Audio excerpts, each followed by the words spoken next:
A cup of coffee steams on cold marble. A woman's hand sets it down. Steady. Too steady. 40 floors above a city that never looks up.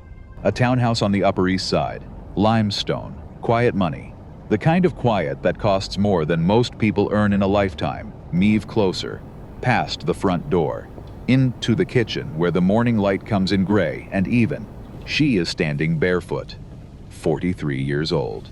Watching the man she married drink his espresso and lie to her face. He doesn't notice. He stopped noticing her years ago. That was his mistake. Underneath his cologne. Something floral.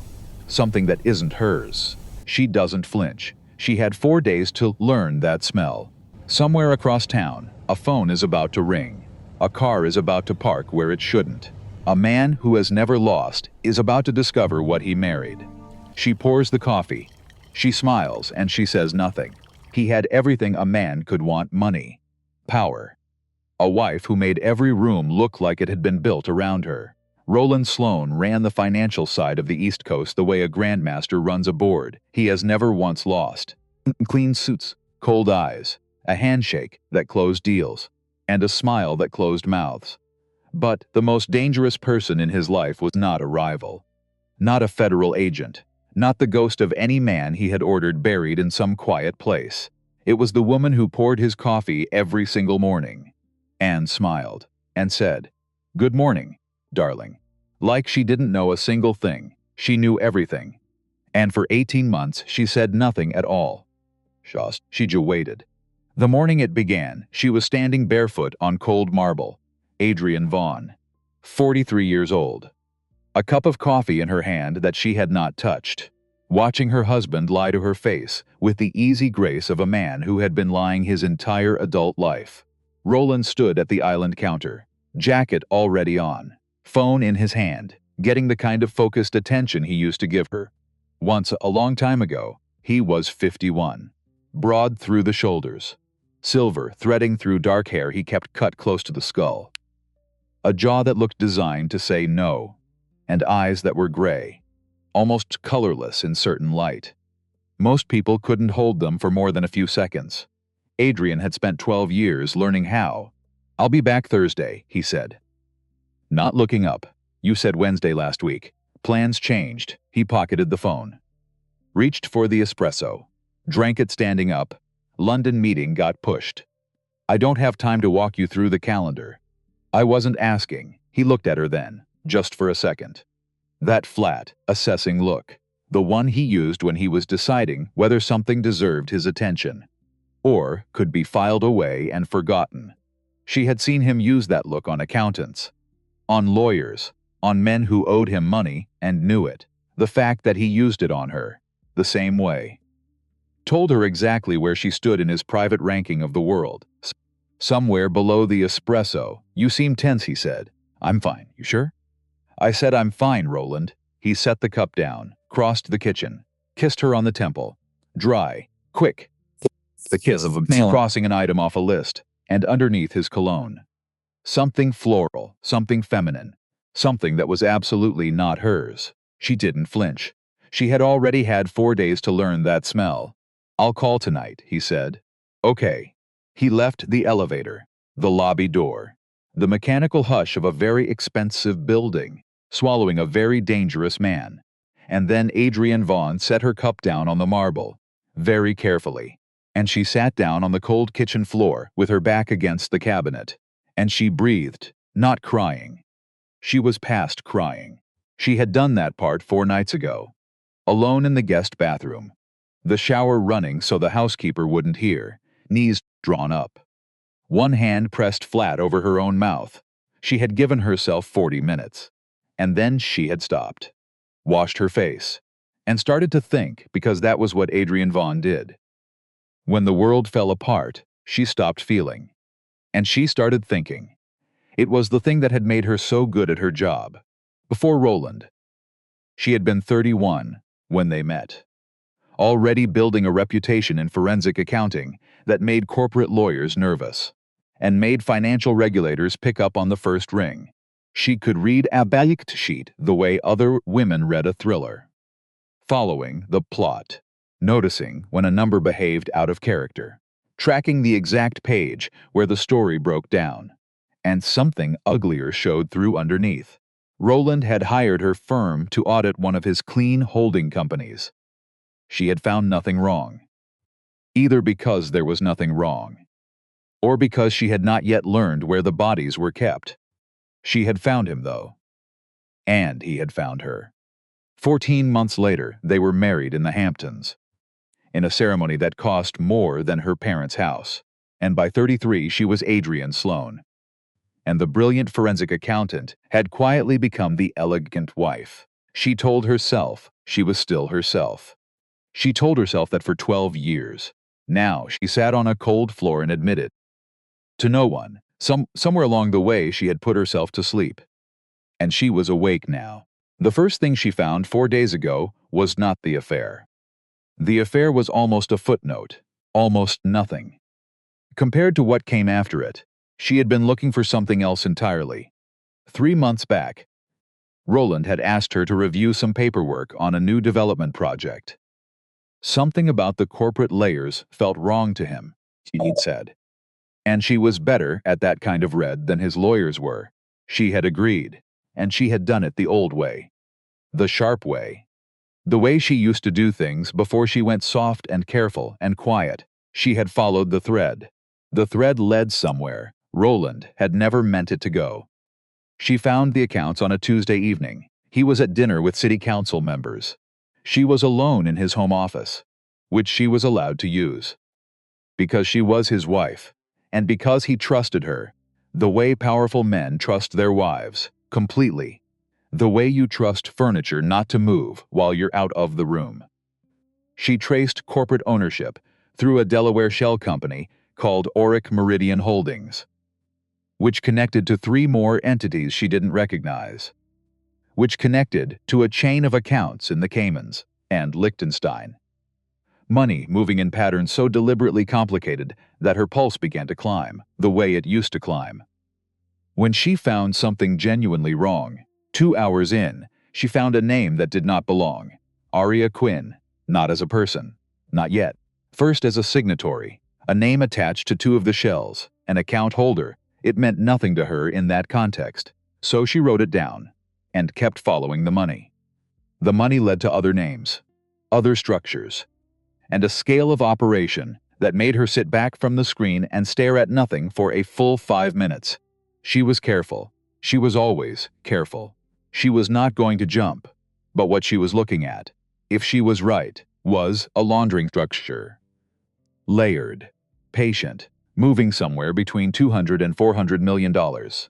Through holding companies, art purchases, real estate, charitable foundations, and not just Roland's money. Money from places she recognized, investor pools, partnership accounts, funds she had seen in documents he'd brought home over the years. Other people's money, a very great deal of other people's money. She stopped at midnight, sat in the dark of his office for a long time. Then she went upstairs, got into bed, and lay there with her eyes open while Roland snored softly beside her. The next morning she searched the name Aria Quinn, lifestyle influencer, 26 years old, Manhattan, 140,000 followers and climbing, restaurants, travel, a face that was beautiful in a natural, unworked way that somehow made it worse, and in a photo from 8 weeks back. A gallery opening Adrian now remembered Roland attending, a client event she'd been too tired to join, there in the background, almost out of frame. Roland's hand at the small of the girl's back, the hand of a man who owned something. Adrian put the phone face down on the bathroom counter and finished brushing her teeth. And then she started planning. The planning was the part that surprised her. She had expected rage, or grief, or that cold paralysis she'd watched other women collapse into when their marriages came apart in their hands. What she felt instead was almost clinical, a clear, crystalline focus she recognized from the best years of her career. The feeling of a problem presenting itself. The feeling of a mind with the right tools clicking into gear. She had loved Roland, or she had, once. She wasn't sure anymore whether what remained was love, or scar tissue.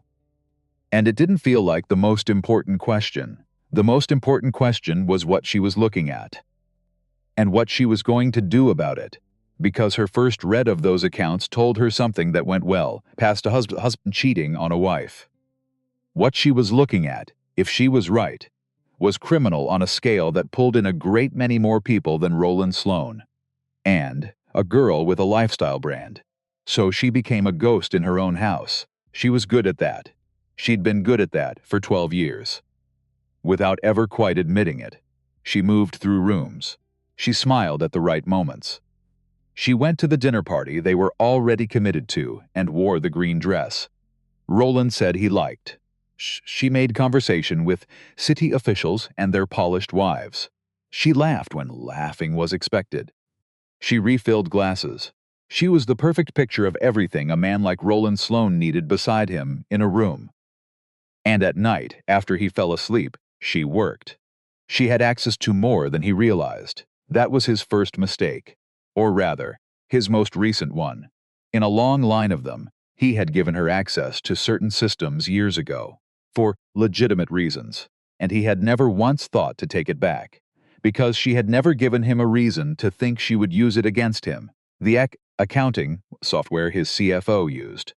The document system where contracts lived.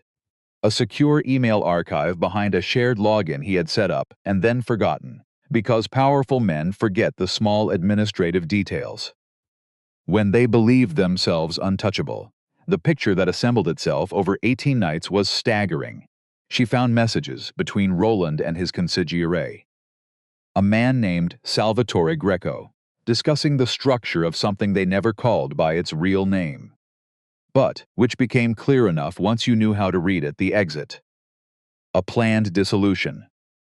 A disappearance of assets. On a timeline that pointed at sometime in the next 12 to 18 months, the clean businesses would be sold quietly to entities Roland controlled through proxies. The dirty infrastructure would be left to collapse, and the partners, the investors, the men who were owed money or expected a return, they would find themselves holding nothing. He was building himself a trapdoor, and beneath the trapdoor was a new life, well-funded, carefully insulated, from which he could watch everything he had built burn and feel nothing at all.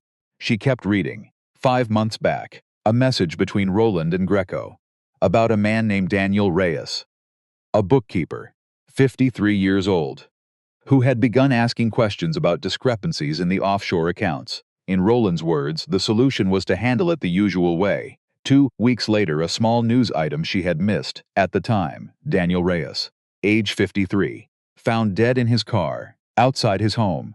Apparent cardiac event. No marks on the body. A coroner who apparently had asked no questions of his own. She sat with that one longer than anything else she had found. Because this was not about money anymore. This was not even about the affair.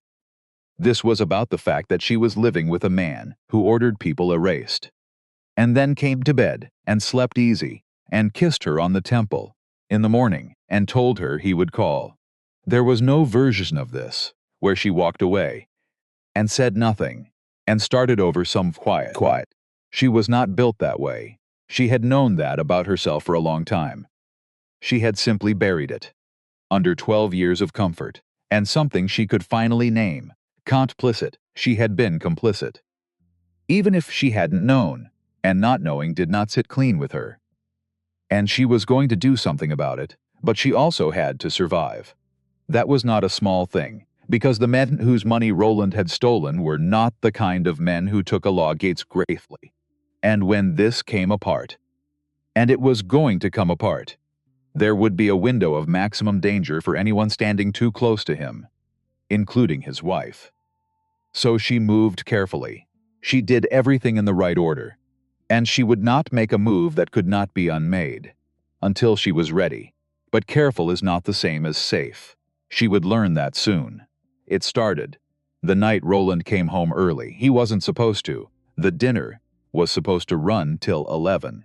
She had the office open, the encrypted drive plugged in, 3 folders deep into the Liechtenstein structure, her own handwriting on a legal pad beside the keyboard. And then the elevator. She heard it before she registered what it was. The hum. The soft mechanical climb. Coming up to their floor. At 9:40. Her body moved before her mind did. Drive out. Pad flipped shut and slid into a drawer. Browser closed. Screen dark. She was standing by the bookshelf with a glass of wine she did not remember pouring when the doors opened and Roland walked in. Loosening his tie. "You're up," he said. Couldn't sleep. He looked at her. That flat look. For 1 second too long. What were you doing in here? And her heart. God. Her heart. Reading, she said. It's the only room you don't keep cold, because that was true. And true things land softer than lies. He almost smiled. "You're a strange woman, Adrian. You married me." "I did." He poured himself a drink and went up to bed, and she stood in the dark office with a glass of wine she would never drink, hands shaking just slightly, and understood something with total clarity. She had nearly lost everything, in 4 seconds, over a flipped legal pad, so she changed the way she worked. No more paper. Nothing on paper. The drive lived in one place now, a shielded pocket in the lining of her gym bag. The one bag in the house she was certain he would never search, because Roland thought of the gym the way he thought of her hobbies. Sweetly, dismissively, a thing his wife did to stay the shape he liked, and she let him think it. The second time was worse. It was a Thursday. She'd come home from an actual workout, gym bag over her shoulder, drive in the lining.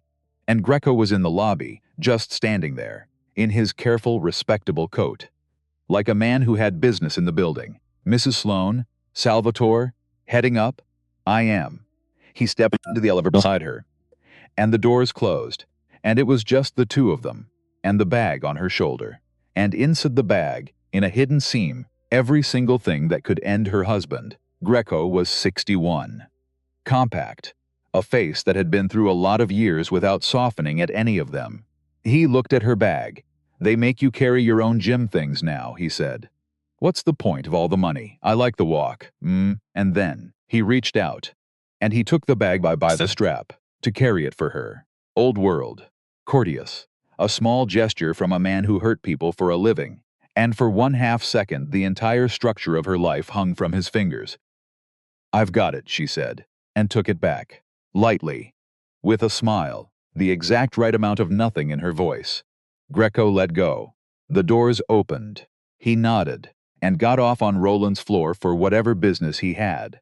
And Adrian walked into her own apartment, and into the guest bathroom, and sat down on the tile, and breathed for 10 full minutes, because she had been one polite old man away from a car, with no marks on her body. And after that, she understood the clock was real, and it was ticking, and she could no longer pretend she had all the time in the world. She found the penthouse 2 weeks in, almost by accident, a property she didn't recognize, attached to one of the shells. A building in Midtown Roland had never once mismentioned. She cross-checked it against Aria Quinn's residential address from a public records search. They matched. So Roland was keeping her. Not in some discreet, deniable way. In a signed, papered, shell-owned penthouse. Practical, in a certain light. Tie the girl to the financial structure. Make her a signatory. Make her implicated. So she had a reason to stay quiet. Roland was always practical. It used to be one of the things she admired about him. She built the case the way she had been trained to build a case. With the rigor of a professional. And the patience of a woman who had stopped being in a hurry the moment she understood what she was holding. A list of names. Federal prosecutors, financial crimes investigators, journalists who covered organized money and had a track record of protecting their sources. She didn't contact them. Not yet. She wasn't ready. She made copies. Methodically. The full archive lived on the drive in her gym bag. And 3 more copies lived in 3 other places. With 3 people she trusted in the exact way, she did not trust Roland Sloane, a former colleague, gone to Washington years ago. Asked no questions. A lawyer named Gerald Voss. She'd used him once, 6 years before the marriage, for a small matter. A careful man. Meticulous about what he knew, and what he refused to be associated with, and a safe deposit box. In a bank in New Jersey. Under her own name. Vaughn, not Sloane. A box she had opened 4 years before she ever met Roland, and never closed, and never mentioned. Because she was not impulsive. She had never been impulsive. It was possibly the truest thing Roland had ever said about her, back in the early years. When he said it as a compliment. She waited for the moment he told her he was leaving for London. She waited for the moment she knew exactly where he would be. And on a Thursday evening in late October, while the city did what New York does when the cold comes early, pulled its collar up, let the lights come on, moved fist and made no eye contact, Adrian Vaughn put on her coat, took the elevator down, stepped into a cab she'd called from a new phone bought with cash, and gave an address in Midtown she had never once said out loud. The building had a doorman who made eye contact with residents, and not with guests. A lobby with limestone floors that drank the sound out of the room that opened, and an elevator that opened directly into the penthouse, because when you pay enough for privacy, you get architecture that enforces it. She had solved the access problem 3 days earlier. One phone call to a locksmith she'd used years ago on a legitimate job. A man who asked nothing and remembered less. He'd confirmed the building used a standard commercial lock that answered to a certain kind of override card. She had the card in her pocket. She had tested it at the lobby door when no one was watching. It worked. She rode the elevator up. The city fell away below her through 40 stories of glass. All those lit windows, all those moving lights. All of it going about its business while she had spent 12 years living a careful, suffocated life on the Upper East Side. She looked at it without any feeling at all. The doors opened. The penthouse was decorated with the taste of someone young who had been handed money and a designer. Candles, a table set for two, dishes half finished, a bottle of wine open, soft music with no words. Roland was on the couch, jacket off, Arya beside him, her legs across his lap, her head turning toward the door with the sudden, frozen alertness of someone who has heard a sound they were not supposed to hear, and Roland looked up. He had been laughing. She could see the tail end of it still on his face. That open, unguarded version of his expression, the one she had stopped being the cause of somewhere around year 4.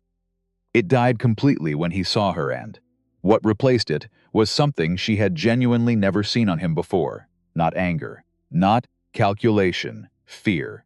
It lasted maybe 2 seconds, and then the mask came down, the jaw set, and he started to rise, to organize himself, to prepare whatever version of this he was going to try to run. He was very good at recovering. She had always known that. Roland, sit down. Her voice came out flat, unhurried. It surprised even her. I can explain. I know you can. You can explain anything. It's something I've always admired about you. She stepped further into the room, unbuttoned her coat. Did not take it off. I didn't come here for an explanation. Arya was watching her with wide, careful eyes. A young woman trying to read a situation that had walked past the edge of anything her life had prepared her for, already pulling her legs off his lap, making space. The instinctive distancing of someone who suddenly does not want to be in the room. Then, what did you come for? Roland asked. He had found his footing now, the fear nearly gone, replaced by the careful blankness he wore when he was assessing a threat. She was the threat. She could see him processing that.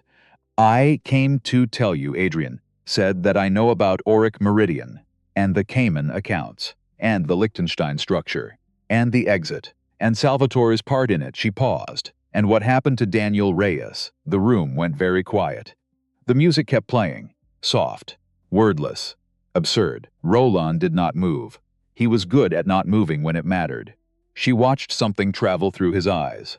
Recognition, calculation, the fast, total rebuilding of a threat assessment, and come out the far side as something cold, and still, and dangerous. Be very careful, he said, quietly, the way he said things when he meant them most. I am careful. I've been careful for 18 months. You should have been more careful too. Arya stood, took several silent steps toward the kitchen. Neither of them looked at her. Whatever you think you found, Roland said. You don't understand what you're standing in. I understand exactly what I'm standing in. I spent 10 years professionally understanding exactly what I was standing in. Before I became your wife, she let that land. I think you forgot that, Roland. I think you needed to. He took a step toward her, not aggressive. Something that to a stranger might have looked like a man moving toward his wife, making himself smaller, more human. She knew exactly what it was. She had watched him do it in negotiations. Close the distance, reduce the other person's sense of threat, until they made a decision they would never have made from across a safe room. Let's talk about this. Not here. Come home. We can. I'm not coming home tonight. She held his eyes. I wanted to look at your face when I told you. I thought you deserved that much. A beat. Maybe I was wrong about that. She turned and walked to the elevator. Her hands were completely steady. If you do anything with what you think you found, Roland said behind her, and his voice had changed now. Stripped of everything that was not threat, you will not survive it. Not you. Not anyone you've talked to. Not anyone who's touched those files. She pressed the button. The doors opened. Adrian, his voice cracked, just slightly, on her name, and she could not have told you whether it was anger or something else. She did not turn around to find out. Good night, Roland. She stepped in. The doors closed.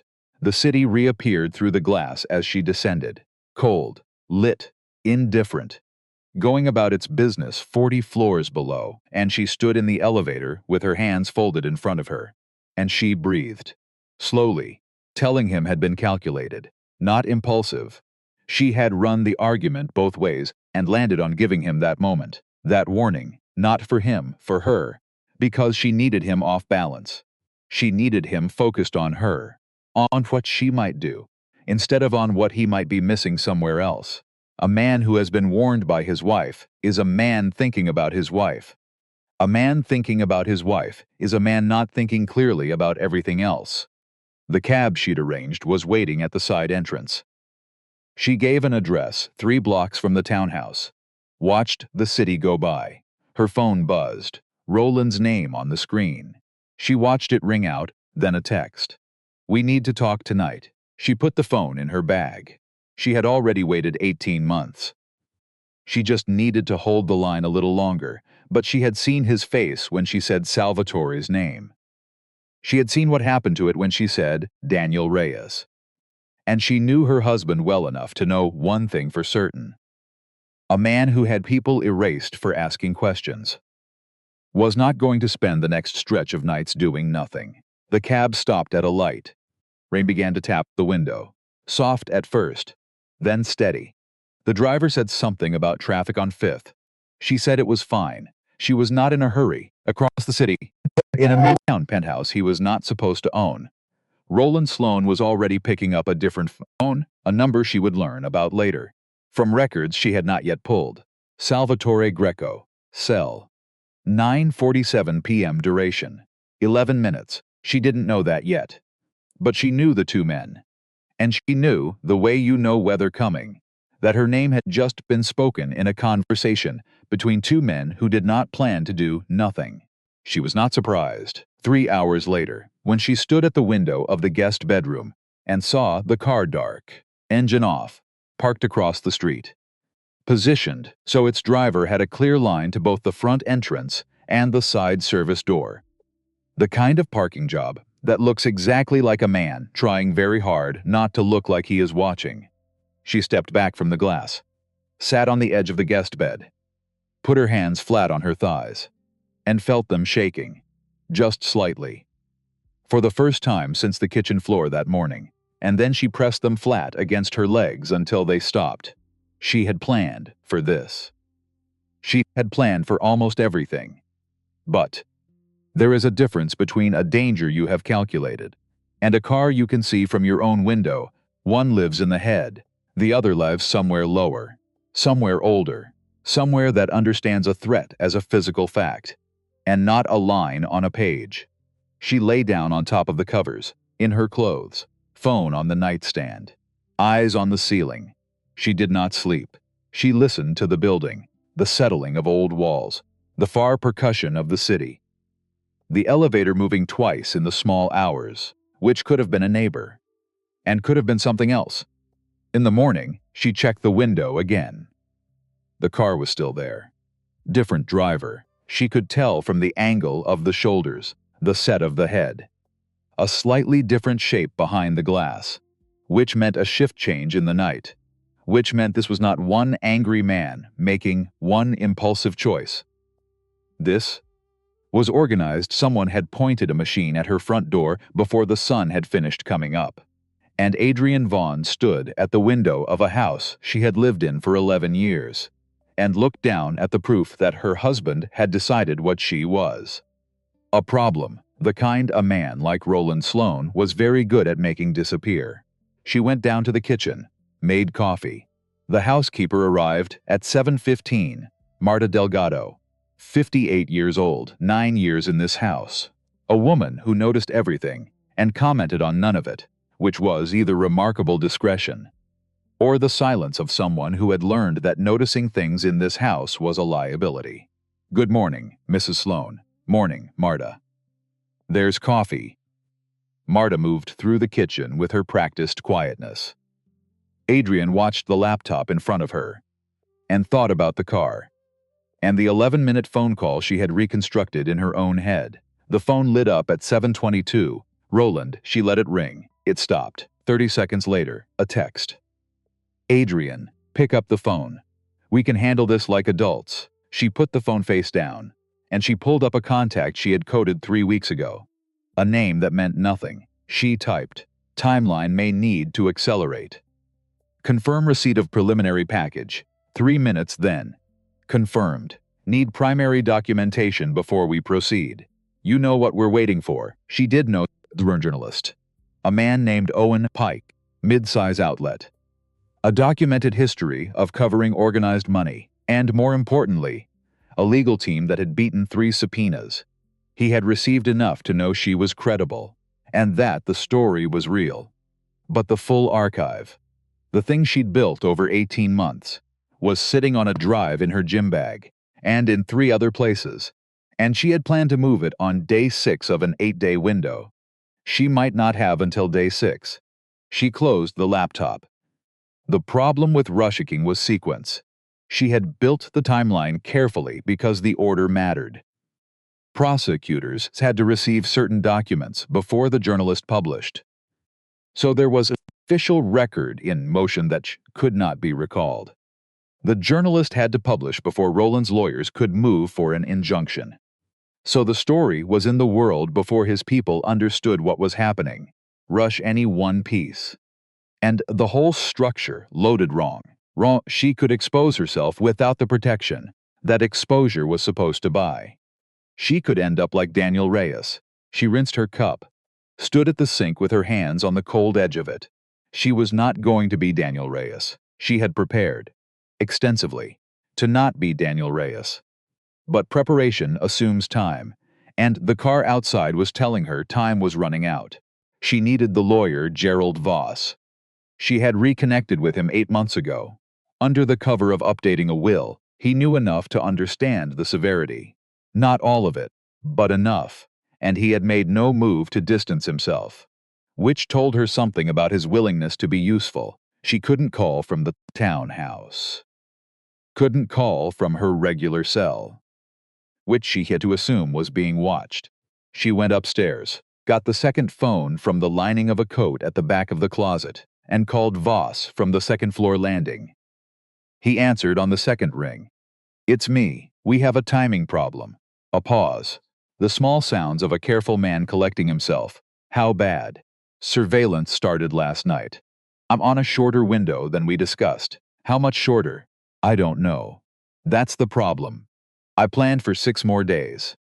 I don't know if I have 6 more days." Another pause. "Longer, if you accelerate the primary transfer now, without the preparation steps you laid out." "I know the risk. Do you understand how exposed you'd be? Between the transfer and the publication. There's a window there where Gerald." She said his name quietly, and he stopped. "I understand. The window. I'm asking if there's a way to compress the steps. Not eliminate them.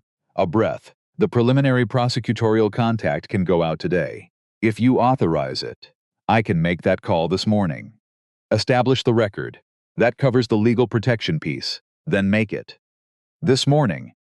And the rest is yours, Adrian. Moving the archive. That part is yours. I know that too. She ended the call, stood on the landing, listening to the house. Somewhere below, Marta was running the vacuum. The sound was ordinary and absurd. She did not know it yet, but she had just handed Gerald Voss a loaded gun and told him to fire it into a room she could not see. She was still at the kitchen table an hour later when Marta came to the doorway. Mr. Greco is downstairs. Adrian did not move. Let him up. She heard the front door, heard Marta's voice, low, heard Greco's, lower, and then footsteps in the hall. Marta's retreating, and a heavier set coming toward the kitchen. And then Salvatore Greco was in the doorway, a coffee in one hand, from a place down the street, which meant he'd been on the block a while before he came in. Salvatore, Adrian, he set the coffee on the counter, near the door, not near her, and put his hands in his coat pockets in a way that was meant to look casual.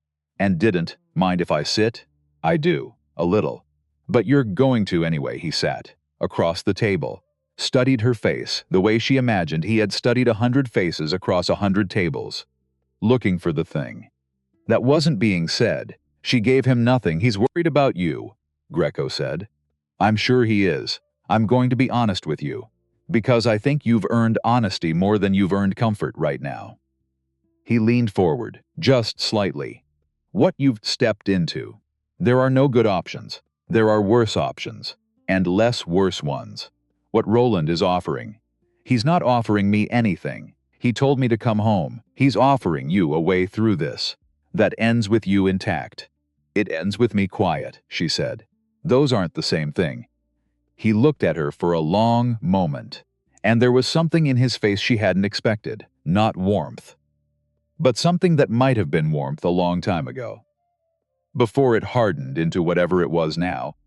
You're smarter than this situation gives you room to be, he said. I know, which means you know that smart isn't the same safe. I know that too.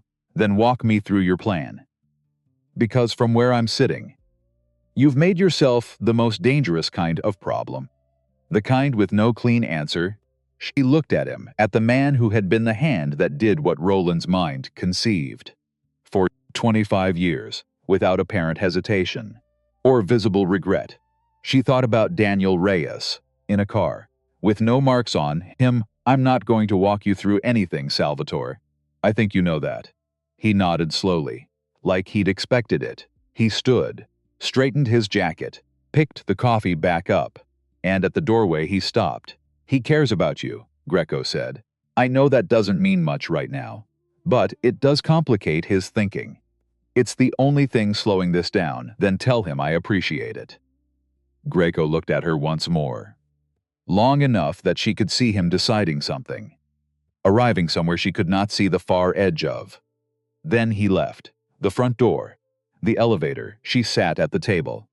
Her coffee had gone cold, and she understood she had maybe 48 hours before Roland's calculation shifted from she can be managed to she can't be managed. And the moment it shifted, it would not matter how much he cared about her, or whatever version of caring existed in a man like that. It would become a different problem, requiring a different solution. She needed to get the drive out of the house today, except there were 2 cars outside now. A gray SUV had arrived in the last hour, parked further down the block, covering a different angle. 2 makes, 2 positions, 2 sets of eyes on 2 exits. That was professional. That was coordinated. That was Greco being busy. She could not walk out the front door with the drive, so she thought about the building. 11 years. She knew every door. Every building on the block had a shared service corridor in the basement, connecting to an alley on the east side. Mostly forgotten now, except by the staff who used it for trash twice a week. The alley exit was on the east side. Both cars were positioned west and north. She went upstairs, changed into workout clothes, packed the gym bag exactly the way it always looked. Water bottle, towel, change of clothes, the drive in its seam, And then she went to find Marta. Marta was in the laundry room. She looked up when Adrian came in, and something shifted in her face. A slight tightening, a particular quality of caution, which told Adrian that Marta had seen Greco arrive, and drawn her own conclusions. Marta. The service corridor. The one that comes out on 73rd. Is it clear right now? Marta looked at her for a long moment. Yes, she said finally. No deliveries until Thursday. I need to go out that way this morning. Marta's expression did not change. I'll show you, she said, and set down the laundry in her hands. And that was all either of them said about it. She was out of the building within 15 minutes. Moving east on 73rd in the early foot traffic, gym bag over her shoulder, putting distance between herself and a Cézanne that was still watching a door. She was no longer behind. Her phone buzzed. Roland. Where are you? She didn't answer. 3 blocks east, she picked up a cab heading downtown. Inside, she pulled the drive from the lining. Held it in her palm. This small object, this nothing of plastic and metal that contained the entire architecture of one man's destruction. She had a meeting now she had not had yesterday.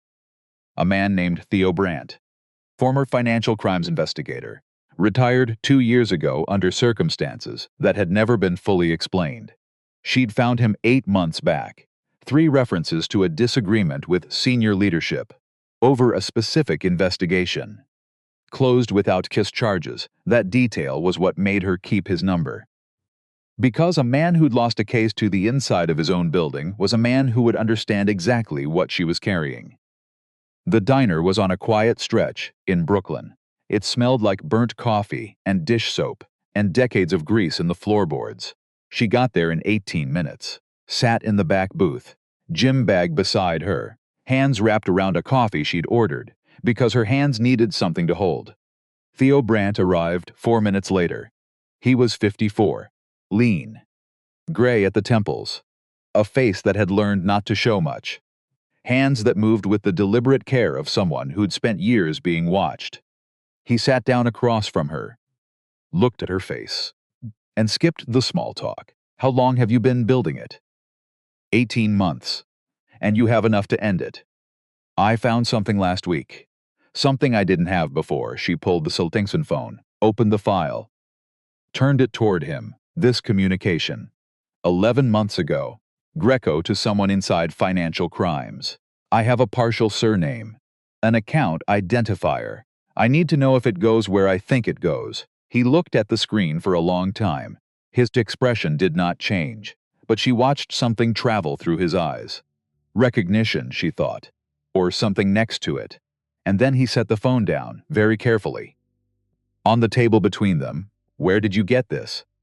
Roland's archive. He kept everything. It was always his habit.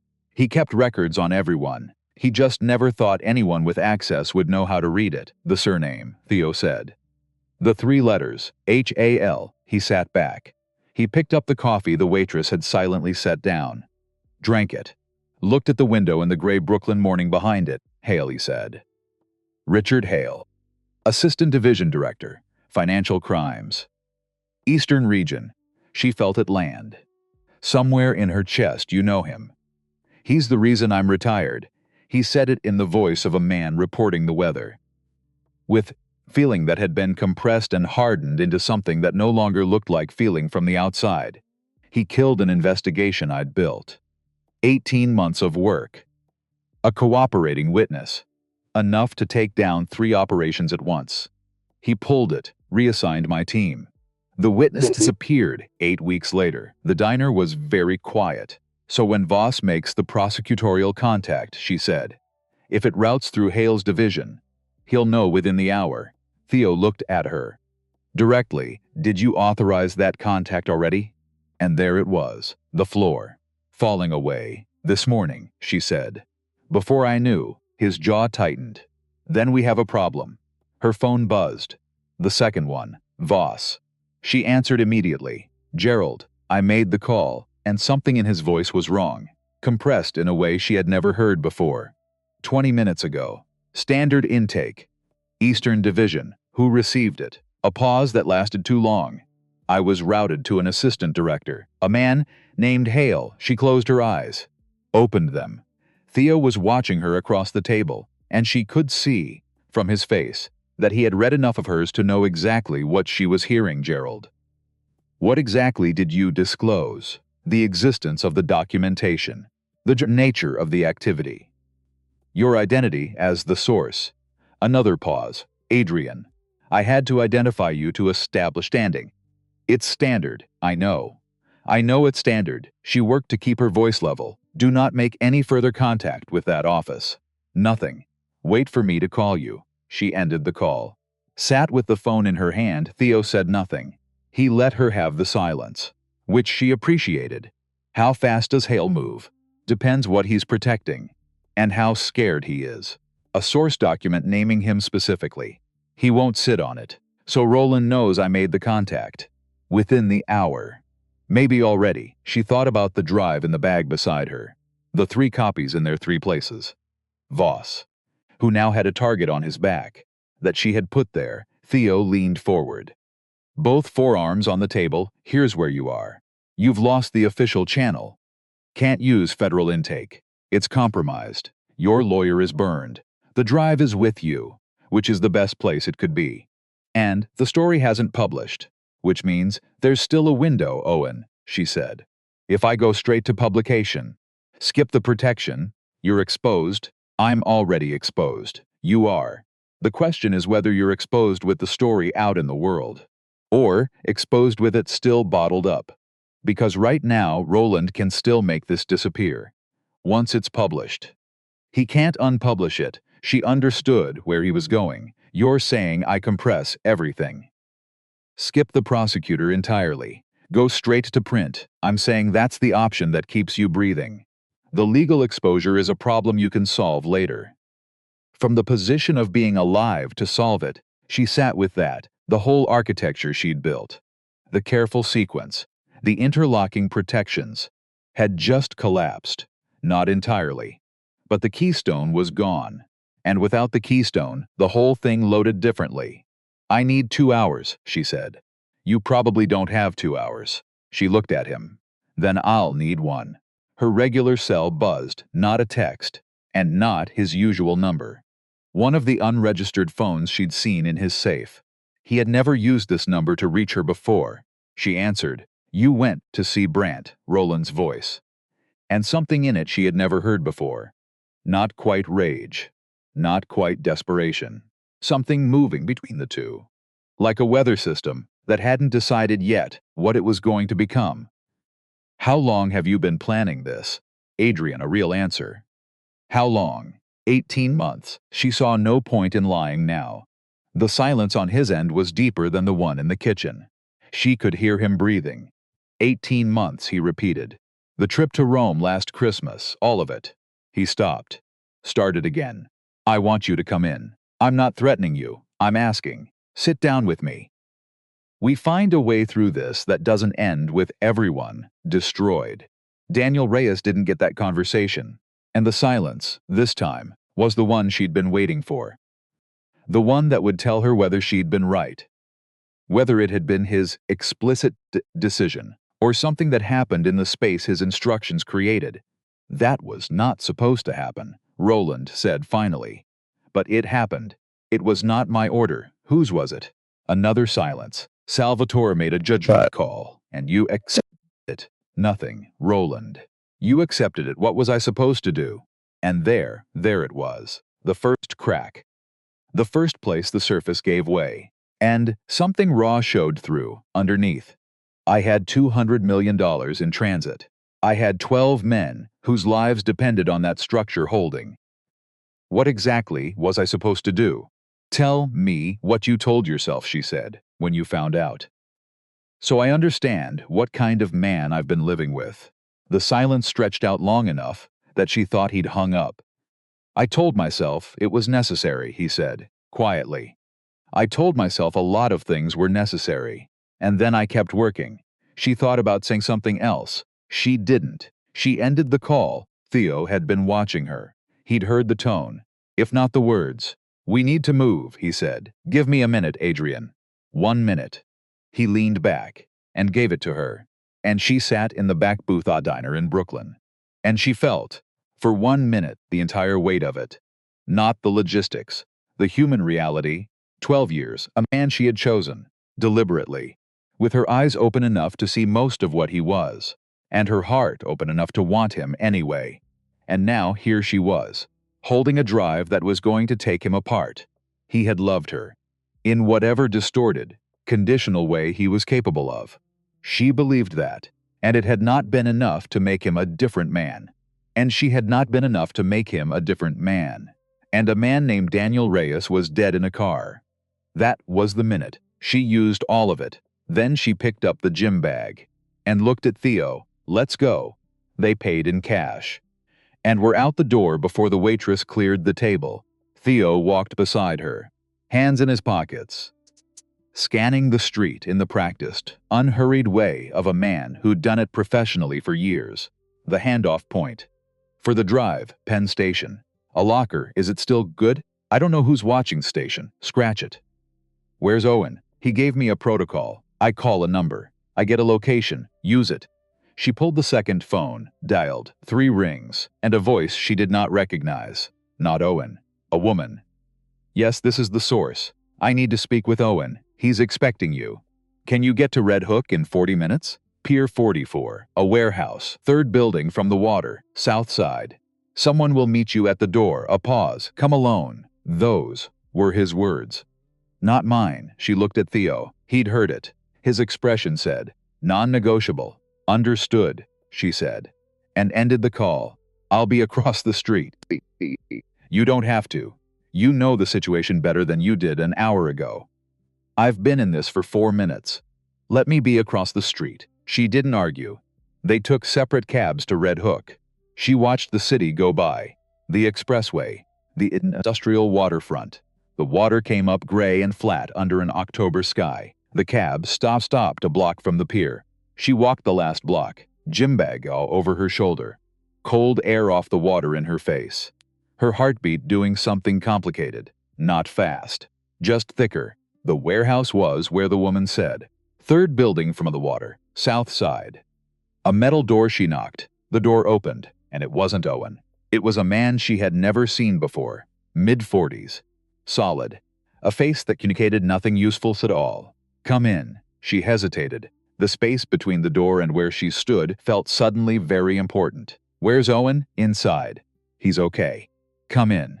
She looked across the street.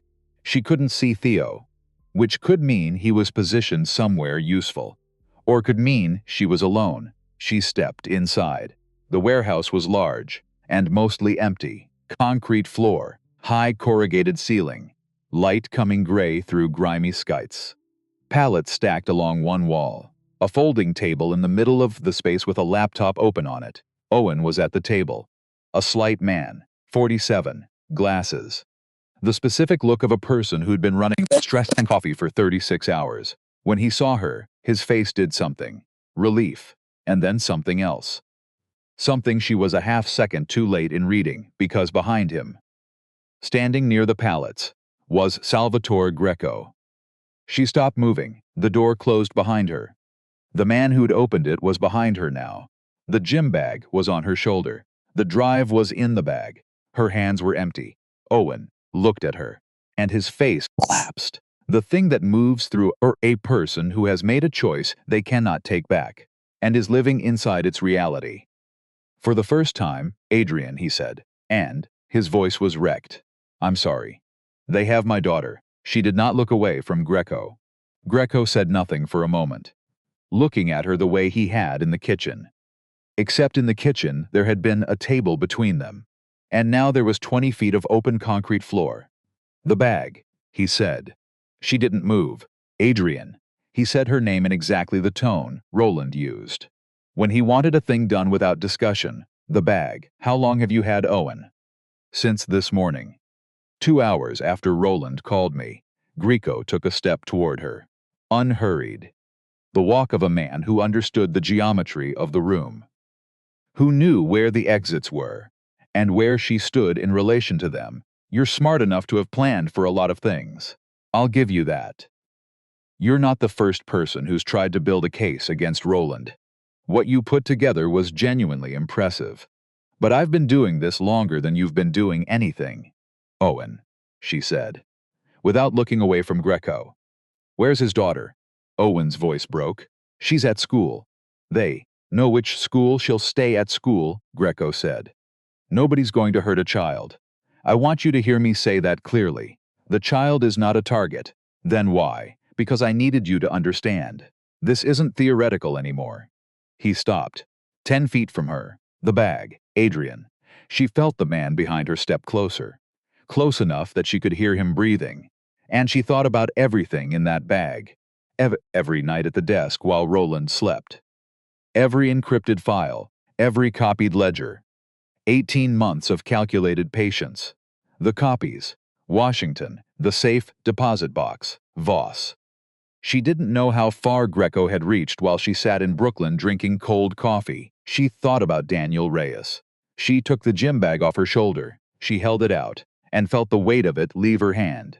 This small bag that had carried the architecture of everything. She watched Greco take it. Set it on the concrete. Crouch. Unzip the outer pocket. He found the drive in 4 seconds. Held it up. Looked at it. Looked at her. Is this the only one? She looked at him. Adrian, I need you to tell me, is this the only copy? And she looked at him. And she said nothing. And she felt something move through her. That wasn't quite courage. And wasn't quite grief. But lived in the narrow space between them. A recognition that she had arrived at the place where no version of her old plan survived. And whatever came next was going to require something she had not yet had to use. She thought of the safe deposit box in New Jersey, under her own name. Vaughn, the one Roland didn't existed. She looked at Salvatore Greco, and she lied. Yes, she said. That's everything. He watched her face. 5 seconds.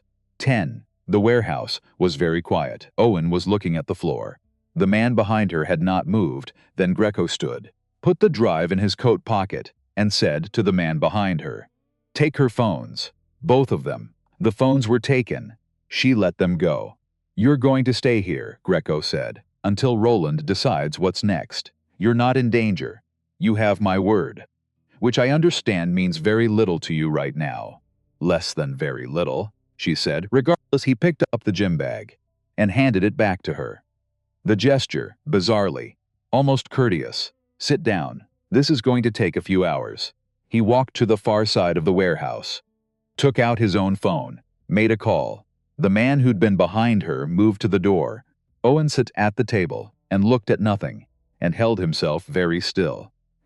In the way of a man trying not to come apart in a room full of people he was afraid of. Adrian sat down on an overturned crate near the folding table. She put the empty gym bag on the floor between her feet, and she looked up at the grimy skylights and the gray light coming through them, and she thought, very carefully, because they had the drive and they had her phones, and they thought it was over, which was the one advantage she had left. Because a man who thinks he has won stops watching the door. She tracked time the old way. There was no clock. By the quality of the light, the movement of shadow across the concrete, the rhythm of her own breathing. Greco was on his phone in the far corner. 40 minutes.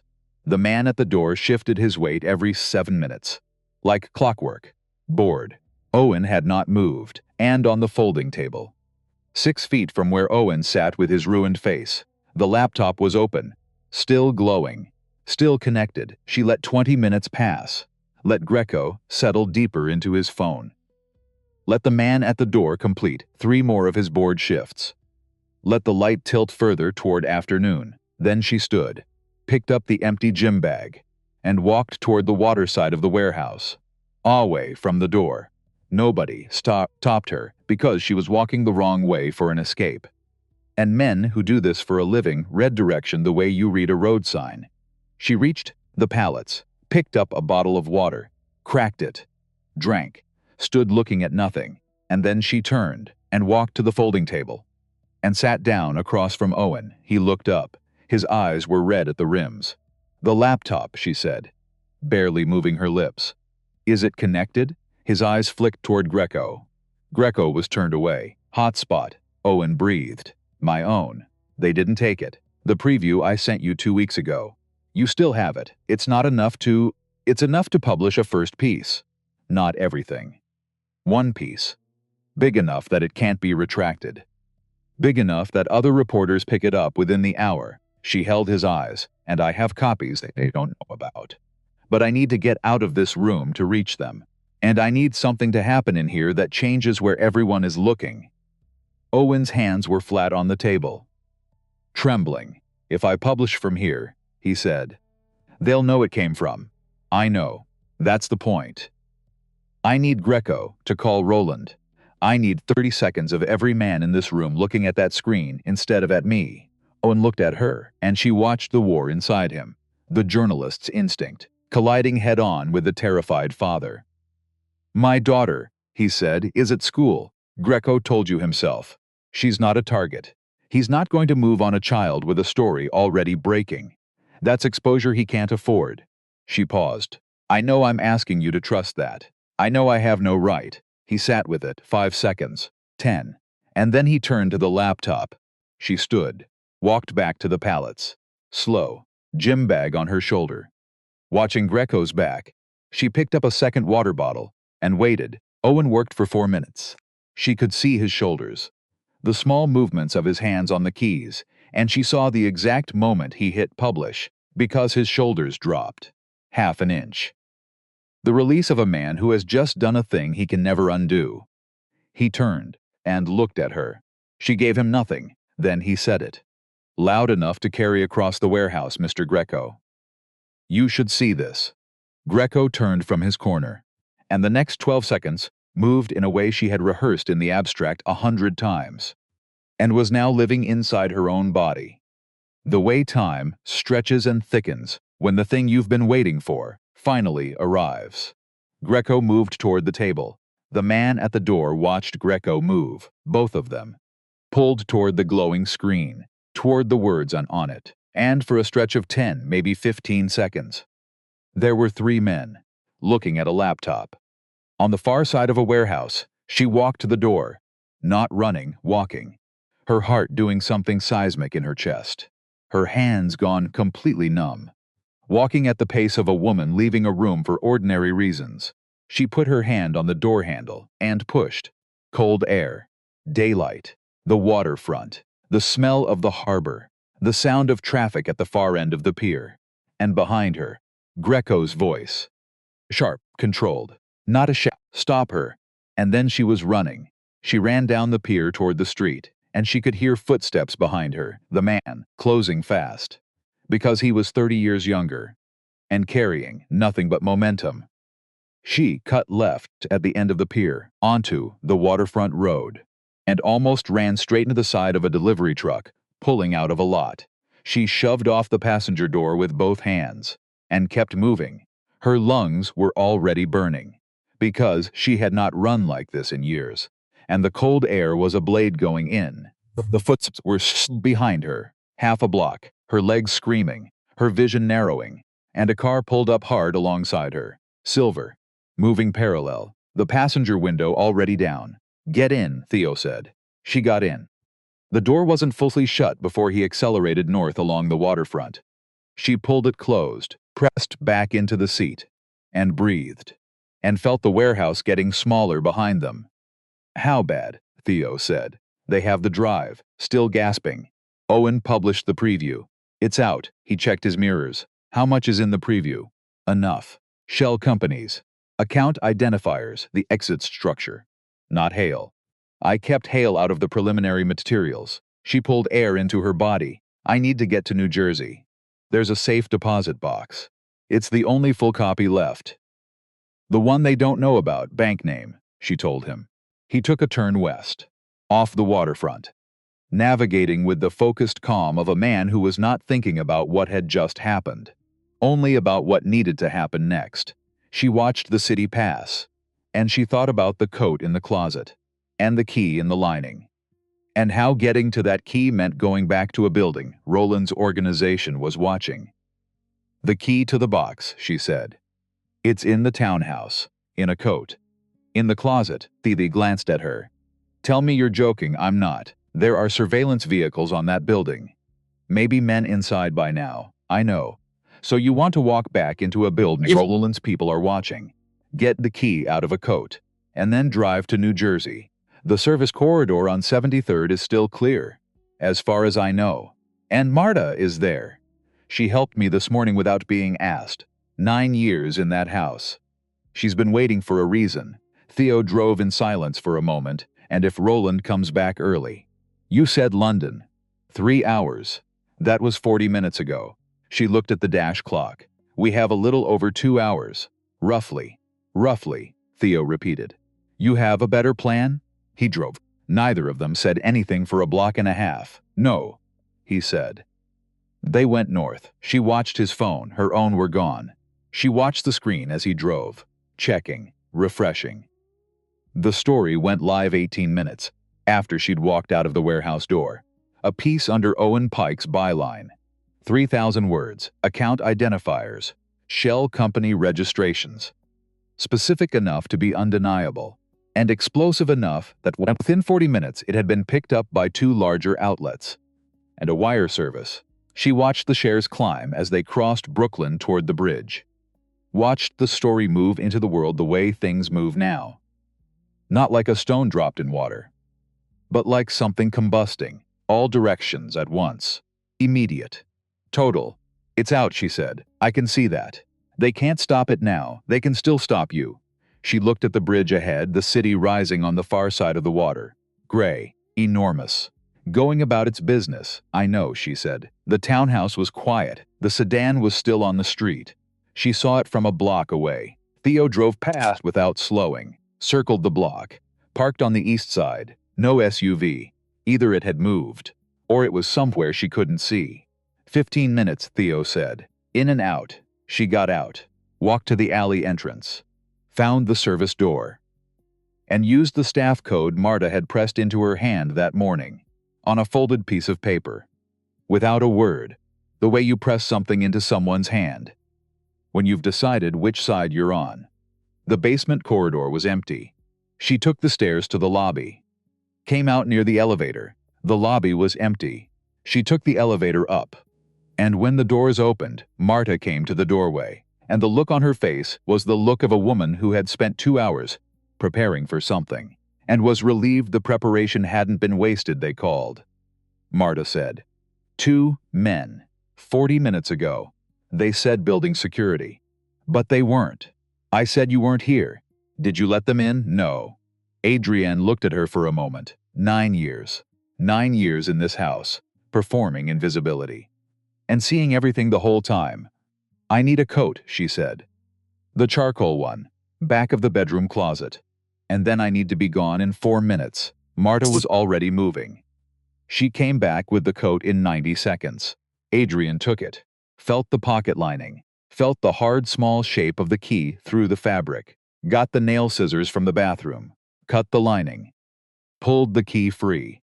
And she looked at Marta. When I'm gone, take the rest of today off. Go see your sister in Queens.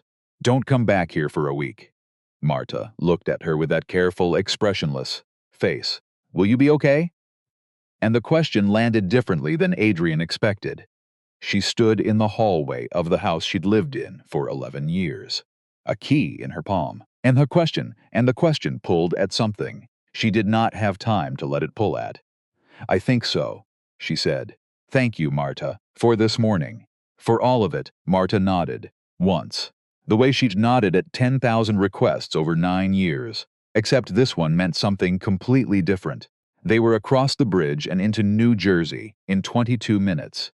The bank was a regional branch. In a quiet commercial block. In a town she'd chosen specifically for its distance from anything connected to Roland's operations. She'd opened the box 4 years before she met him. Which made her feel, in this specific moment, something she didn't have a precise word for. A recognition of the woman she'd been before. The careful, self-sufficient, thorough woman who'd existed independently of Roland Sloane. And had, somewhere down deep, never fully stopped existing. She signed in under Vaughn. The clerk didn't look at her twice. The box held what she'd put there 8 months ago. A full copy of the archive, on 2 separate drives, a printed summary of the key documentation, and a sealed envelope addressed to a name she had never discussed with anyone. Not Voss, not Owen, not Theo, a name she'd found during her research into Hale's division. A federal attorney in the Southern District, whose record showed no connection to any of Roland's operations, who had prosecuted 3 organized crime cases in 6 years, without a single dismissal, and whose financial disclosures she had spent 2 weeks reading with her professional eye and found spotless. Naomi Frost. The envelope held a complete brief, in Adrian's own hand, addressed to Frost specifically, laying out the full architecture of the case, including the Hale connection, and the evidence that supported it. She took both drives, and the envelope, left the box empty, signed out. In the car, she opened Theo's phone, searched for Naomi Frost's office number. It rang twice. A receptionist. Then, "Please hold for Attorney Frost." Then a woman's voice, precise, unhurried. "This is Frost. My name is Adrian Vaughn. I was Adrian Sloane. I believe you'll recognize that name. In connection with the story that published 43 minutes ago. Upsa briefs. Not surprise. Calculation. I saw it," Frost said. "What you saw is 3% of what I have. I'm in New Jersey, with 2 drives and a complete evidentiary brief. I can be in your office in 45 minutes, she paused. "But I need to know one thing first. Ask it, Richard Hale. Do you know him?" And the silence this time told her everything. Before Frost said a word, it was the silence of a woman who had been waiting, for a long time, for someone to say that name. In exactly this context, "I've been building a case on Hale for 14 months, Frost said, quietly. "I've been waiting for someone with direct documentation." Adrienne closed her eyes. "For 1 second, I have it," she said. "Then get here. Now. I'm going to make 2 calls while you drive." She ended the call, and looked at Theo. Drive. He drove. The bridge came up through the windshield. The city on the far side. Enormous. Gray. Full of the lives of people who had no idea that a structure built on years of violence and theft was, at this very minute, beginning to come apart at every seam at once. Theo's phone buzzed on the dash. A news alert. Then another. Then 3 more in quick succession. She looked. Federal sources confirm investigation into Sloane Financial Network following document release. Auric Meridian Holdings connected to offshore accounts in multiple jurisdictions. And the third. Source close to investigation. Multiple arrests expected. She set the phone back on the dash. Roland was somewhere in the air, on a private jet from London, moving toward a city he thought he still controlled. And he didn't know yet that the ground had already gone. He was going to find out very soon. Naomi Frost's office was on the 14th floor of a federal building in Lower Manhattan. And it looked exactly like what it was. A room where serious people did serious work. Case files stacked on the desk. 2 whiteboards covered in names and arrows and dates. Frost herself was 53. Close-cropped gray hair. And a stillness about her that Adrian recognized immediately. The stillness of someone who had learned that patience is a weapon, and had been using it for a long time. She stood when Adrian came in, looked at her face, looked at the envelope in her hand. "Sit down. Walk me through it." From the beginning, Adrian talked for 40 minutes. She was precise, organized, which surprised her a little. But there was something about sitting across from a person who received what she was saying without flinching. That woke up the professional part of her brain. She laid out the structure, the shells, the account flows, the exit timeline, the Hale connection, with the documents that supported it, the Reyes information, the full architecture of an operation that had run beneath layers of legitimacy for 20 years. Frost asked 3 questions, all of them aimed at the load-bearing parts of the case. She took no notes. She was the kind of woman who didn't need to. When Adrian finished, Frost picked up her phone, made a call, said 4 sentences into it in a tone that left no room for delay, and hung up. "I've had an open file on Hale for 14 months, she said. "This is the something I could finally move on. You understand your own position in this. You're the source, potentially a witness. You need protection, and I need it formalized before the end of the day. Which is why I'm here. Instead of somewhere else. Frost nodded once. The man downstairs. Theo Brandt, he's clean. Former financial crimes. He left over a case Hale killed. I know who Brandt is, Frost said, with a flatness that told Adrian that Theo's name had come up in Frost's own work at some point. Tell him to come up. The next hours were the strangest of her life. She was interviewed twice, formally recorded, and she answered every question completely. She held nothing back. And then, at 4:17 in the afternoon, she heard a television turn up in an office down the hall, that accelerating urgency in a broadcaster's voice, and a junior investigator's phone lit up with 3 alerts in a row. He turned the phone toward her. Sloane detained. Federal agents take Roland Sloane into custody at Teterboro Airport. Multiple simultaneous raids across the tri-state area. She read it twice, not because she didn't understand it the first time, because she needed a moment with it. She handed the phone back. "Thank you," she said, and said nothing else. What she felt was not triumph. It was more like the feeling you get when you've been holding a great weight at arm's length for so long that your arms have stopped registering the strain, and then you set it down. And for a moment, you can't feel your arms at all, not pain, not release. Just a profound and disorienting absence of the thing that had been defining your whole experience. For longer than you'd realized, she had been holding Roland Sloane at arm's length for a long time, longer than 18 months. She set it down now. The raids were simultaneous, coordinated. 6 locations in New York, 3 in New Jersey, 1 in Connecticut. Salvatore Greco was arrested at his apartment at 4:45, which meant he had gone home after the warehouse, which meant he had believed the situation was resolved, which meant her lie had bought her exactly the time she needed it to buy. Richard Hale was placed on administrative leave by the end of business. He had 3 federal attorneys in a room with him before dinner. He resigned in week 3. The charges came in week 7. Greco took a deal in the second week and gave them everything. 25 years of names and dates, recited in the same flat voice he might have used to describe a series of business transactions, which, she supposed, was exactly what it had all been to him. Aria Quinn cooperated. Earlier than anyone expected, her charges reduced. She gave a statement describing exactly how Roland had recruited her, exactly what she'd understood about the money she signed for, and exactly when she'd understood her signature had made her a participant, and not just a witness. She was 23 when it started. Adrian sat with that number for a while. The trial was the most publicized organized crime proceeding in years. She testified on the 4th day, in a courtroom so still that she could hear the court reporter's keystrokes. She answered every challenge with the documented counter-evidence she'd anticipated they would need, because she had anticipated all of it. She looked at Roland once, her testimony. Only once. It was not rage on his face, not the cold calculation from the penthouse. It was something quieter and more honest than almost anything she'd seen on him in 12 years. It was the expression of a man understanding something about himself, that he'd had the resources his entire life to avoid understanding, that he had never been beaten by a rival, or a federal agent, or any of the forces he'd spent 20 years maneuvering against.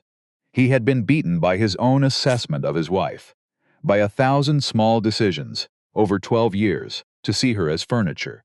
She held his eyes for 3 seconds, and looked away, and did not look at him again. The verdict came on a Tuesday in November. Racketeering, money laundering, conspiracy, fraud. Organized crime leadership. Roland Sloane was going to spend the rest of his functional life behind a wall.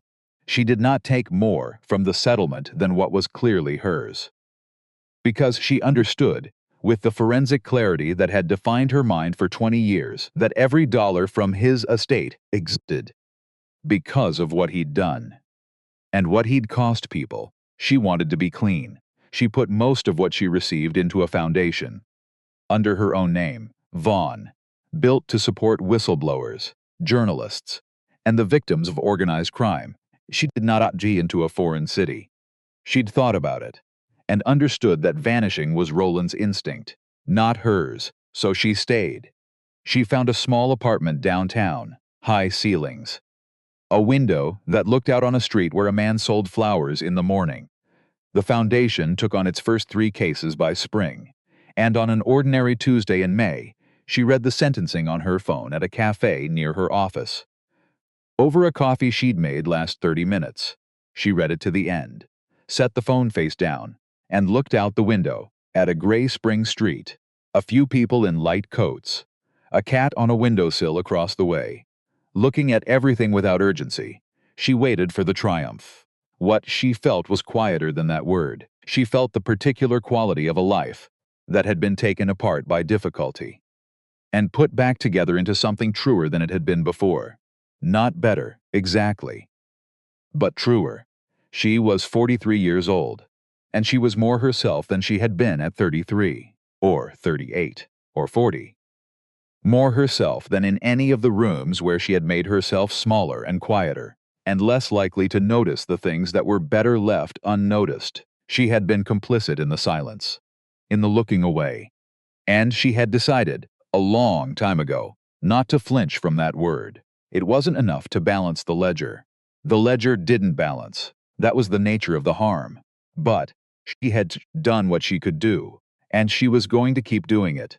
She left money on the table, put on her coat, and walked out into the spring street. She had poured his coffee every morning for 12 hours, and smiled and said good morning. Like she didn't know a single thing. She'd known everything. And in the end, the most dangerous person in Roland Sloane's life had never been a rival, or an agent, or a ghost in some quiet place. It had been the woman at the counter, the one he stopped seeing, the one who waited. There is a particular loneliness to learning your husband is a monster while he sleeps in the next room. Adrian learned it slowly, over 18 nights, the kind of knowledge that arrives not all at once, but in layers, the way water finds its way into a foundation, a little at a time. Until one morning, the whole house is sitting on something soft. She worked between midnight and 4. That was the window. Roland slept hard in those hours. He always had. A man with a clear conscience or no conscience at all sleeps the same way, deeply, without dreams that wake him. And she had spent 12 years lying beside that sleep, listening to it, mistaking it, for a long time, for peace. Now she used it. She would wait until his breathing dropped into the slow, even rhythm she knew like her own heartbeat. And then she would slide out from under the covers, one leg at a time, setting her bare feet on the cold floor with the care of a woman diffusing something, because the floor in the hallway creaked. In 2 places. She had mapped them, the board outside the bedroom door, and the one at the top of the stairs. She stepped over both without thinking now, the way you learn the broken keys on an old piano, and play around them, down to the office. Door closed, a towel along the bottom of it so the light wouldn't show, and then the screen, and the numbers, and the slow patient work of taking a man apart. She was good at it. That was the thing nobody understood about forensic accounting. People thought it was math. It wasn't math. It was reading. It was character study. It was sitting with a column of figures long enough that they stopped being figures and started being people. People making choices. People hiding things. People who believed that a number was just a number and would never confess. Numbers always confess. You just have to be willing to sit with them in the dark long enough to hear it. So she sat, and the structure revealed itself, not as a wall, as a body, a living thing with a circulatory system.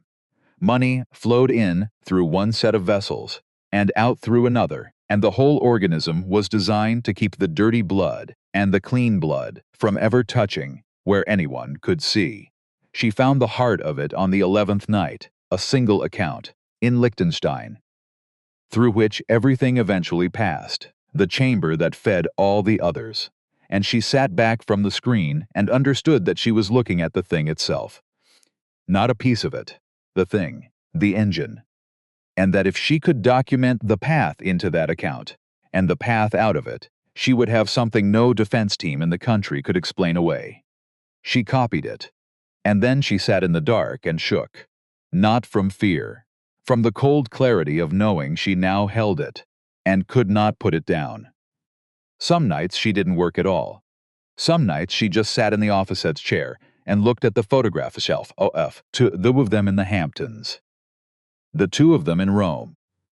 The two of them at a charity gala she could no longer remember the cause of, and she studied her own face in those pictures the way she studied the accounts. Looking for the moment it broke down. The page where the story stopped being true. She couldn't find it. That was the part that frightened her. There was no clean line. No single morning where she had stopped being a person and started being an ornament. It had happened the way the laundering had happened. A little at a time. Through 100 small accounts. A dinner she didn't attend. An opinion she didn't offer. A question she decided not to ask because asking had become exhausting. And the answer rarely changed anything. She had laundered herself. She thought about that phrase a lot in those nights. She had taken something real and run it through of quiet rooms and elegant that, by the end, nobody could see where it had come from. Least of all her, and Roland had been the bank. He had been happy to hold what she handed over. Her sharpness, her refusal, her habit of looking directly at things. He had taken all of it and given her comfort in exchange, and the exchange rate had felt fair for a long time, until it didn't. Until a smell on his collar reminded her she still had a sense of smell at all. There was a night in the second week she almost stopped. It came out of nowhere. She was 3 folders deep, tracing a transfer through a shell in Cyprus, and her hands simply went still on the keyboard. And a voice in her, very quiet, very reasonable, said, "You could just close this. You could close the drive, and take it out to the river, and let it sink, and go back upstairs, and get into bed. And in the morning you could pour his coffee and smile and let this whole thing stay buried where it has been buried for years. He doesn't know you know. You could unknow it. People unknow things every day. It's how marriages survive off. It's how most people get through their lives. You could choose to be furniture. It would be so much easier to be furniture." And she sat with that voice. Because it deserved to be heard. It was not a stupid voice. It was the voice of self-preservation, and self-preservation had kept her alive and comfortable for 12 years, and there was no honor in pretending it had nothing useful to say. She let it finish, and then she answered it quietly, in the dark, to no one. A man named Daniel Reyes asked one question, and he died in his car. He had a wife. Probably. He had a life. He noticed something wrong, and he had the ordinary human decency to be bothered by it. And for that he got a coroner who didn't look too closely, and a small paragraph in a paper nobody read, and a hole in someone's family that would never close, and you are the only person alive. Who knows? Who can read this? Who has the access and the training and the proof? You, the furniture, the wife who pours the coffee. If you close this drive, you don't go back to being innocent. You go forward being something worse than complicit. You become someone who knew and chose the coffee. She did not close the drive. She kept working until 4, and then she went upstairs and got into bed. And lay beside the slow, even breathing of a man who slept like the dead, because the dead did not trouble him. And in the morning she poured his coffee, and smiled, and said, "Good morning, darling." And she did it better than she ever had. Because now it was a performance with a purpose. And purpose, she discovered, was its own kind of strength. The smiling was easier when it was a tool. The hardest smiles in her life had been the ones she'd meant. These ones cost her nothing. These ones were a knife she carried in plain sight, wrapped in linen, set down gently beside his espresso every morning. She learned things about herself in those nights that she would carry for the rest of her life. She learned that she did not break under pressure. She had wondered about that. She had spent 12 years not being tested and had quietly assumed the softness was real, that she had become a person who needed comfort the way some people need air, and it turned out the softness was a coat, not a skin, and underneath it the old self was exactly where she'd left it. Sharp, cold when it needed to be, patient in a way that frightened her a little. She learned that she could hold two truths at once, without either one canceling the other. That she could love the memory of a man and plan his destruction in the same hour. That grief and resolve were not opposites. They lived in the same room. They shared a wall, and she could move between them without losing her footing. And she learned the loneliest this of all, that there was no one to tell. Because the danger of telling was the danger of being told back, of someone saying the reasonable thing. Don't. It's too dangerous. Take what you can and leave. Save yourself. And she could not afford to hear the reasonable thing, because some part of her wanted permission to be reasonable. And she could not give herself that permission, and do what needed to be done. So she carried it alone. She carried it through dinner parties, where she touched her husband's arm and laughed at his stories. She carried it through a weekend in the Hamptons, where he held her hand on a beach, and she looked at the water and thought about the Liechtenstein account. She carried it to the doctor and the dry cleaner and the long lunches with the wives of dangerous men. Women who, she sometimes thought, might be carrying their own versions, their own dark folders, their own midnight knowledge. None of them ever said, "You couldn't." The whole architecture of that world ran on what was never said. She was 43 years old, and she had never been more alone in her life. And she had never been more herself. There was one night that nearly undid her. Roland came home late and found her still awake, sitting in the living room. No reason to be. Just sitting in the dark with a cup of tea gone cold in her hands. And he sat down beside her, and for a moment he was the man she had married. Tired, human, a little undone by whatever the day had been. Long day, he said, for both of us. You ever think, he said, about getting out of the city? Somewhere quiet, a house on the water. No people, and she went very still, because she knew now what that house was. She had found it in the documents. The quiet life on the far side of the trapdoor.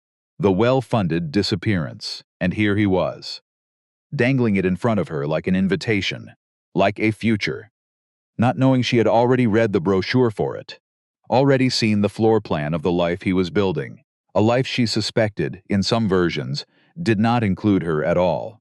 "I think about it," she said. "Sometimes we should do it, when this round of business settles. Just disappear." And he put his arm around her, and she let him. And she rested her head on his shoulder in the dark, the way she had 10,000 times. And she felt, underneath the warmth of him, the cold machinery of a man already half gone, already living in the next life, already in his mind, somewhere quiet on the water, without the weight of anyone who knew too much. She let herself feel it, all of it, the love that had been real once, the grief for the marriage, that had perhaps never been quite what she'd believed, and the cold, clean resolve that ran underneath both of them, like the dirty blood under the clean. "That sounds nice," she said, and she meant it the way he meant it, which is to say, not at all. He fell asleep on the couch within 20 minutes, and she sat there with his arm heavy across her shoulders, and she did not move, for a long time. She let him sleep on her, one last time, the way you let yourself stand in a house you're about to sell, memorizing the light, saying goodbye to rooms. Then she eased out from under his arm, and covered him with a blanket, because some instinct of care outlasts the reason for it, and she went down to the office. And she worked until 4. In the morning she would pour his coffee, and smile, and say good morning, darling, and he would never once suspect that the woman handing him his espresso had spent the night memorizing the exact shape of the cliff she was going to walk him off. That was the loneliness, not the fear. The fear came later, with the cars and the warehouse and the running. The loneliness came first, and it was worse, because fear is loud. Loneliness is quiet. Loneliness is a woman in a dark office at 2 in the morning, holding the proof of everything, with no one in the world she can hand it to. Not yet. Not safely. She kept a small notebook in those weeks, not for the case, for herself. She'd hidden it inside the dust jacket of a book on the shelf that Roland would never open. And some nights, when she couldn't work and couldn't sleep, she wrote in it, not feelings. She wasn't built for that. More like instructions to a future version of herself. The one who would exist on the other side of all this, if there was an other side. Don't take his money, she wrote one night. Whatever happens, however it ends, don't take $1 of it. Build something that's yours. Remember Daniel Reyes. She wrote another night.